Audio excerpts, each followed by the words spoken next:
രേഖപ്പെടുത്തുകയാണ്. വളരെ കാലം പൊതുജീവിതത്തിൽ നിറഞ്ഞിരുന്ന വ്യക്തിബന്ധമുള്ള ഒരാളായിരുന്നു അദ്ദേഹം. പൊതു പ്രവർത്തന രംഗത്ത് നിരവധി സേവനങ്ങൾ അർപ്പിച്ച ആളാണ്. അതുകൊണ്ട് അദ്ദേഹത്തെ നിര്യാണത്തിൽ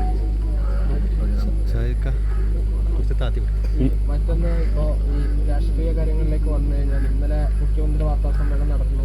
അൻവർ അത് കഴിഞ്ഞ് ഒരു വാർത്താ സമ്മേളനം നടത്തിയിരിക്കുന്നു. അൻവർ ഈ സ്വർണ്ണക്കടത്തുമായി ബന്ധമുണ്ടോ സംശയിക്കുന്ന രീതിയിൽ തന്നെയാണ് മുഖ്യമന്ത്രി പറഞ്ഞിരിക്കുന്നത്.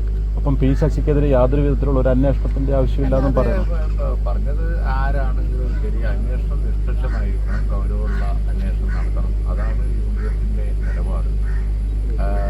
ഞങ്ങൾ നോക്കി അതിലൊന്നുമില്ല എന്ന് പറഞ്ഞ് തള്ളാവുന്ന കാര്യങ്ങൾ മധ്യത്തിൽ വന്നിട്ടുണ്ട്. ഇപ്പോൾ സ്വർണ്ണക്കടത്തിനെ പറ്റി മലപ്പുറം ജില്ലയിൽ സംഭവിച്ചൊരു കാര്യം എന്നത് ഒരു സ്വർണ്ണക്കടത്ത് മാത്രമല്ല, അനവധി ക്രിമിനൽ നടപടികൾ പോലീസിൻ്റെ ഇടയിൽ കൂടി പോലീസിൻ്റെ ആ ഒരു ടീം ചെയ്തിരിക്കുന്നു എന്നുള്ള ആരോപണം നിലവിൽ ഉണ്ടായിരുന്നതാണ്, ഉള്ളതാണ്. അത് വളരെ ഗൗരവമുള്ളതാണ്. അതിൽ പലതും തള്ളിക്കളയാവുന്നതല്ല, സത്യമാണ് എന്നുള്ളത് ജനങ്ങൾ വിശ്വസിക്കുന്ന ഒന്നാണ്. അത് സംബന്ധിച്ച് ഞങ്ങളൊക്കെ നോക്കി അതിലൊന്നൊന്നുമില്ല എന്ന് പറയുന്ന നിലപാട് അംഗീകരിക്കാൻ കഴിയില്ല. UDF അത് അംഗീകരിക്കുന്നില്ല. തുടർന്നും ആ കാര്യത്തിൽ ഞങ്ങൾ പ്രക്ഷോഭവുമായി മുന്നോട്ട് പോകും. അതിൽ നിഷ്പക്ഷമായ അന്വേഷണം നടക്കണം എന്ന് തന്നെയാണ്. പക്ഷെ ഇപ്പോൾ അൻവറിനെതിരെയാണ് അന്വേഷണം. ഇപ്പോൾ അൻവറിന് പിന്നിൽ ആരെങ്കിലും ഉണ്ടോ എന്നുള്ളതിൽ ഒരു ഇന്റലിജൻസ് അന്വേഷണം നടക്കുന്നുണ്ടെന്നാണ് അറിയുന്നത്. അതൊന്നും എനിക്കറിയില്ല. ഇന്റലിജൻസ് അന്വേഷണം എങ്ങനെ ഞാനറിയാം. നമ്മൾ ആര് പറഞ്ഞാലും ശരി, പറഞ്ഞ് പൊതുസമൂഹത്തിൻ്റെ ഇടയിൽ വന്നിരിക്കുന്ന കാര്യങ്ങൾ ഒന്നിപ്പോൾ പൂരം കലക്കിയതാണ്. പൂരം കലക്കിയതിൽ ഒന്നുമില്ല എന്ന് പറഞ്ഞാൽ ശരിയാവും. കാരണം പൂരം കലക്കിയതല്ല, ഇനി കലങ്ങാൻ പാടില്ലല്ലോ. പൂരം ചരിത്രത്തിൽ ഇന്നേ വരെ കലങ്ങിയിട്ടുണ്ട്. അത്രയും മഹത്തായ ഒരു സംഭവം. അത് എല്ലാ ഗവൺമെൻറ്റുകളുടെ കാലത്തും അനുസ്യൂതം ഭംഗിയായി നടന്നു വരുന്ന ഒരു സംഗതി കലങ്ങാൻ പാടില്ലല്ലോ.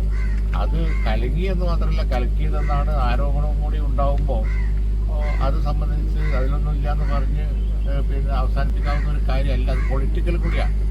അത് മാത്രമേ ഇടതുപക്ഷ നേതാക്കന്മാരും കൂടി പറയല്ലേ, അത് പുതിയൊരു സംഭവമല്ല. അപ്പോൾ അതുകൊണ്ടാണ് UDF തീരുമാനിച്ചിട്ടില്ല.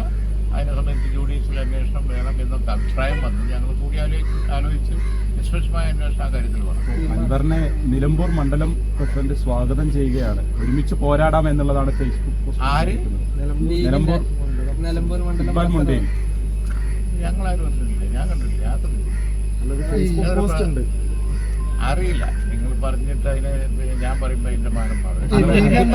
അങ്ങനെ വല്ല നീക്കമുണ്ടോ? അങ്ങനെ ഏതെങ്കിലും രീതിയിൽ അപ്രസക്തമായ ചോദ്യങ്ങളെ നിങ്ങൾ ചോദിച്ചു കഴിഞ്ഞാൽ എനിക്ക് മറുപടി പറഞ്ഞ അതിന്റെ മാനം മാറ്റാണ് നിങ്ങളുടെ ഉദ്ദേശം. നിലമ്പൂർ മണ്ഡലം പ്രസിഡന്റ് ഇട്ടത് അതുകൊണ്ടാണ് ഞാനറിയില്ല. പി വി അൻവർ ഉന്നയിച്ചൊരു ആരോപണമായിരുന്നു ഈ സ്വർണ്ണക്കടത്ത് സംഘത്തിൽ ഒരു പങ്ക് പി ശശി പറ്റുന്നുണ്ടോ എന്നുള്ളടക്കം സംശയമുണ്ട്. പക്ഷേ പിണറായി വിജയൻ പറഞ്ഞു പി ശശിക്കെതിരെ ഒരു അന്വേഷണം പോലും ഇല്ല എന്നുള്ളതാണ്. അപ്പൊ അത്രയും ആരോപണം വരുമ്പോൾ പി ശശിക്കെതിരെ അന്വേഷണം വേണ്ടതല്ലേ? അത് ഞാൻ ഇന്നലെ പറഞ്ഞല്ലോ. കാരണം ആർക്ക് എതിരെ എന്നല്ല, ഏതൊരു വ്യക്തിക്ക്, പ്രത്യേകിച്ച് ഈ പൊസിഷനിൽ ഇരിക്കുന്ന ആളുകളെ സംബന്ധിച്ച് ജനങ്ങൾ ബോധ്യപ്പെടുന്ന തരത്തിൽ വേണം അന്വേഷണം. അത് പിന്നെ അവരുടെ ഇടയിൽ തന്നെ അഭിപ്രായം ഉണ്ടായിക്കഴിഞ്ഞ കാര്യങ്ങളാണല്ലോ. ഓരോ വ്യക്തിയെ എടുത്ത് പറയേണ്ട കാര്യമൊന്നുമില്ല. ഈ പറഞ്ഞിരിക്കുന്ന കാര്യങ്ങളൊക്കെ രാഷ്ട്രീയമായും അതുപോലെ തന്നെ ഇവിടുത്തെ പൊതുജനങ്ങളെ സംബന്ധിച്ചിടത്തോളം വളരെ അധികം പ്രാധാന്യപ്പെട്ട വിഷയങ്ങളാണ്. അതുകൊണ്ട് എല്ലാത്തിനെ കുറിച്ചും നിഷ്പക്ഷമായ അന്വേഷണം. ഈ ആരോപണം ഉന്നയിച്ചപ്പോൾ അൻവറിനെ പാർട്ടി അതിന് തള്ളിക്കളയാണ് എന്നൊരു ഒരു അഭിപ്രായം ഉണ്ടോ? ഞാൻ പറഞ്ഞ കാര്യങ്ങൾ പറഞ്ഞില്ല. എനിക്കങ്ങനെ വ്യക്തിപരമായിട്ട് ഇനി അദ്ദേഹത്തിനെ പറ്റി ഒന്നും ഡിബേറ്റ് ചെയ്യാൻ ഞാൻ ഉദ്ദേശിക്കുന്നില്ല. ഒരു ഭരണകക്ഷി MLA പറഞ്ഞു, ഭരണകക്ഷിയിൽപ്പെട്ട പാർട്ടിയുടെ നേതാക്കന്മാർ തന്നെ പറഞ്ഞു, ഒരു മുൻമന്ത്രി പറഞ്ഞു. ഞങ്ങളതിനെ പൊതുവായിട്ടാണ് കാണുന്നത്. ആ പറഞ്ഞ കാര്യങ്ങളൊക്കെ വളരെ ഗൗരവമുള്ള സംഗതികളാണ്. ഒന്ന് പൂരം കലക്കിയെന്നാണ്, മറ്റത് പോലീസിൻ്റെ ഇടയിൽ കൂടി ക്രിമിനൽ ആക്ടിവിറ്റീസ് ഒരുപാട് നടത്തി എന്നുള്ളതാണ്. അതുപോലെ തന്നെ കേരളത്തിനെ സംബന്ധിച്ചിടത്തോളം അനവധി വിഷയങ്ങളിൽ ജനങ്ങൾക്ക് പ്രൊട്ടക്ഷൻ കൊടുക്കേണ്ട പോലീസ് തന്നെ ഇത്തരം കാര്യങ്ങൾ ചെയ്യുന്നു എന്നുള്ളതാണ്. ഇതിനെ സംബന്ധിച്ചൊക്കെ വളരെ ഗൗരവമുള്ള അന്വേഷണം നടക്കണം. അന്വേഷണം നടത്തുന്നില്ല എങ്കിൽ UDF ആ കാര്യം ഉയർത്തിപ്പിടിച്ച് പ്രക്ഷോഭം നടത്തും. ആ ക്യാമ്പയിൻ ചെയ്യും.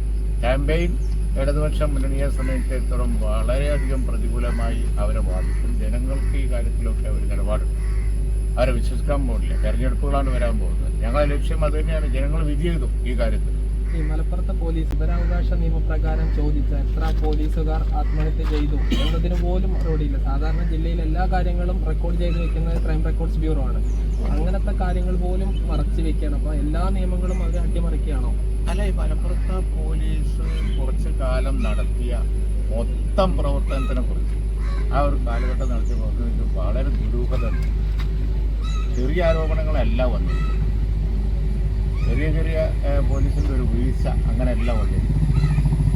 പറഞ്ഞ ആരോപണം പറഞ്ഞത് ആരായാലും ശരി, കസ്റ്റംസിൻ്റെ പുറത്തേക്ക് കൂട്ടുന്ന സ്വർണം പുറത്തുനിന്ന് കൈകാര്യം ചെയ്തു എന്ന് പറഞ്ഞു ഒരു കേസിനെ പറ്റിയാണ് ഇന്നലെ മുഖ്യമന്ത്രി പറഞ്ഞത്. പക്ഷെ അനവധി കേസുകളാണ് ഇവിടെ നാട്ടുകാർ ചർച്ച ചെയ്യുന്നത്. അപ്പോൾ ആ കാലഘട്ടത്തിൽ നടന്ന പോലീസ് ആക്ടിവിറ്റീസ് അവർ ചെയ്തുകൊണ്ടിരുന്നത് മുഴുവൻ ദുരൂഹമാണ്. ഇരുട്ടിൻ്റെ മറവിലായിരുന്നു.